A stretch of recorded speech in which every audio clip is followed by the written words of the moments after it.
Magandang buhay! Monsi Manny here.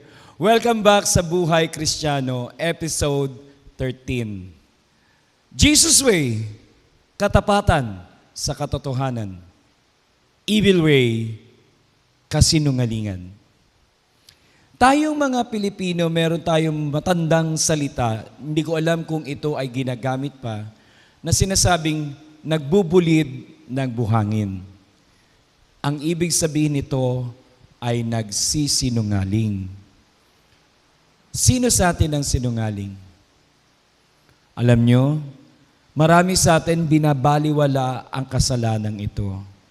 Kasi sasabihin natin, ang pag-iisip natin na ang kasalanan ng kasinungalingan ay napakaliit na kasalanan.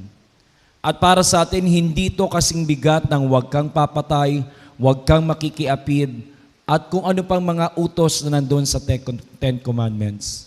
At yung iba sa atin, iniisip natin na ang kasinungalingan, meron dalawang klase. White lies at black lies. At para sa atin, marami sa ating mga Kristiyano, okay lang magsinungaling basta white lies. Pero matanong ko ba, doon ba sa Ten Commandments, nakasulat ba doon na huwag kang magsasalita ng black lies? Meron bang nakasulat doon? Hindi ba't ang nakasulat lamang doon sa Ten Commandments, huwag kang magsisinungaling. Period. Ibig sabihin, walang black lies, walang white lies. Basta hindi totoo ang iyong sinabi, ito ay kasinungalingan. At please take note, kung bakit pinasulat ng Diyos ang utos na yan, kasi napaka-importante at huwag nating baliwalain na iisipin natin na ang kasinungalingan ay maliit na kasalanan lang. Hindi. Importante sa Diyos na ikaw ay may katapatan sa katotohanan. Basahin natin ang Epeso, sulat ni San Pablo Apostol sa mga taga-Epeso, Kabanata 6, nagsisimula sa 14 na talata. Kaya't maging handa kayo, ipigkis ninyo sa inyong mga baywang ang sinturon ng katotohanan at isuot sa dibdib ang baluti ng katwiran. Sa buhay natin, importante na tayo ay may katapatan sa katotohanan. Ang hirap sa atin, sa totoo lang, marami sa atin para mag-iisip ng mas madaling kaparaanan, magsisinungaling na lang. Imbes na manindigan at maging tapat sa katotohanan, para sa atin, mas madali sa atin ang magsinungaling.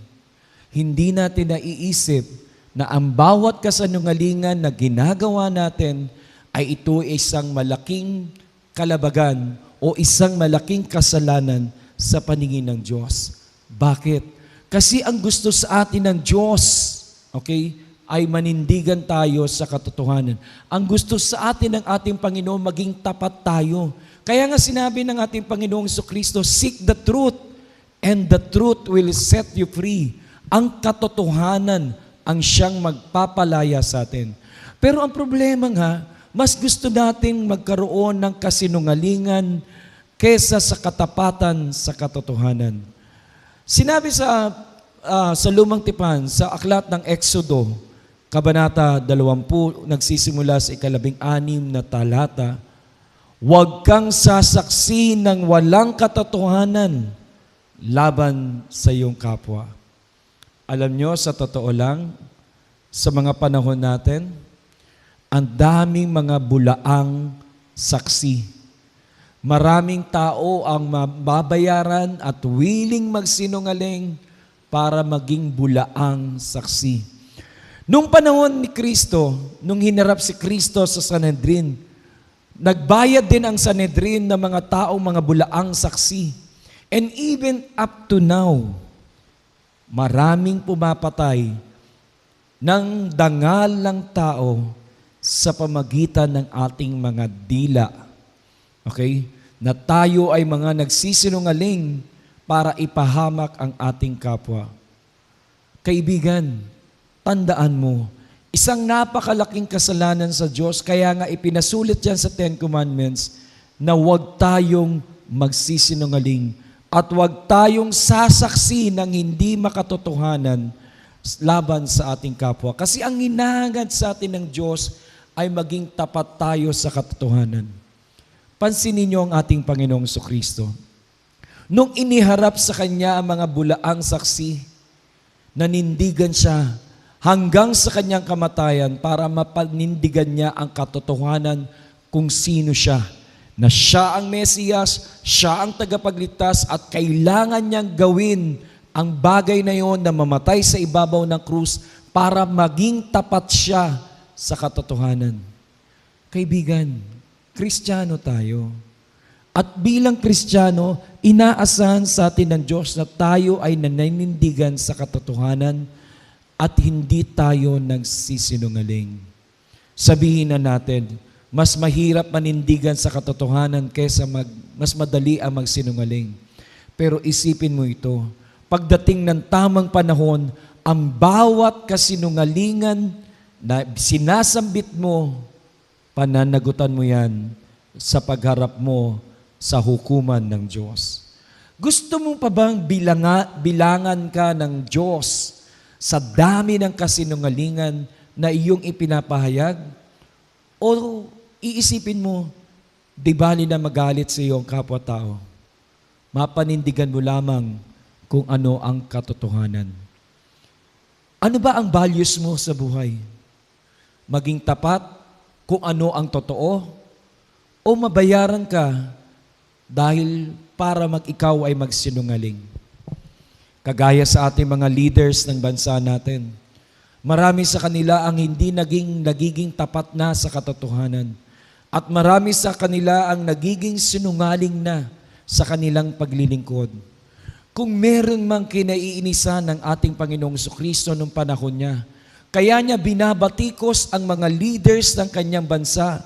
Kasi karamihan sa mga leaders niya, yung mga Pariseo, yung mga Saduceo, yung mga Iskriba, yung mga pari nila, ay mga pawang sinungaling, mga ipokrita.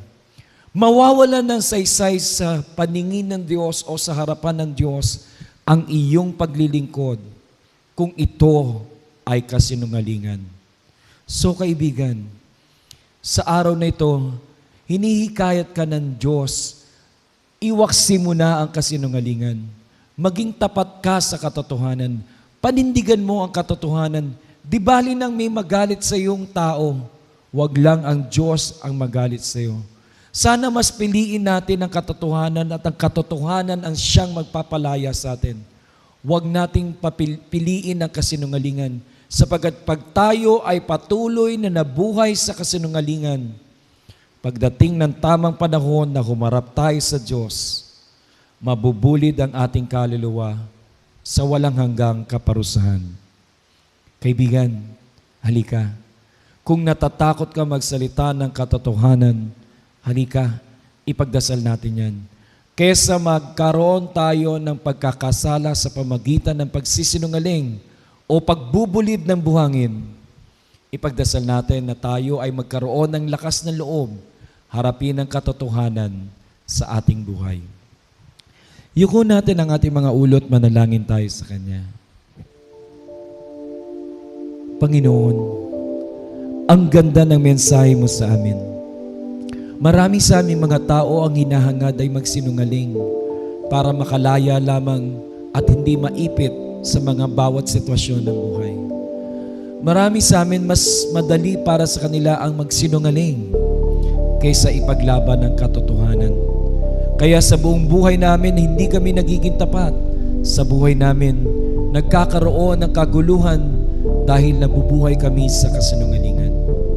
Panginoon, turuan mo kaming maging tapat sa katotohanan.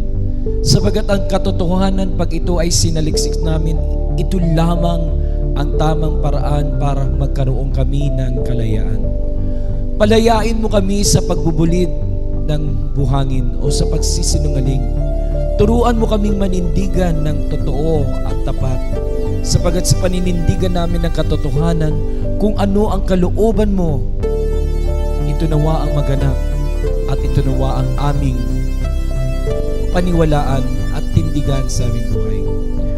Panginoon, bigyan mo kami ng katatagan sa aming kalooban. Bigyan mo po kami ng sapat na pangunawa upang maunawaan namin ang kahalagahan ng aming paninindigan sa katotohanan. Huwag niyo pong hayaan na panghinaan kami ng loob upang kami ay magsinungaling sa aming buhay. Sapagat sa bawat kasinungalingan na aming sasambitin, alam namin ito ay aming pagdudusahan pag humarap na kami sa iyong banal na harapan. Lord, hayaan mo pong kami magsalita, mag-isip, magsagawa ng mga katotohanan sa aming buhay at hindi kami mabuhay sa kasinungalingan. Nang sa pagiging tapat namin sa iyo, patuloy kami makapaglingkod sa iyo at sa aming kapwa-tao. Ang lahat ng ito hiniling namin sa pamagitan ni Jesucristo naming Panginoon, na nabubuhay at naghaharing kasama ng Ama at ng Espiritu Santo, isang Diyos, ngayon at magpakailanman. Amen. Sa pangalan ng Ama, ng Anak, ng Diyos, Espiritu Santo. Amen. Ito po si Monsi Manny na nagsasabing, kapag si pagkabuhay ang nasa iyong buhay, tiyak tagumpay ang iyong buhay. Bye!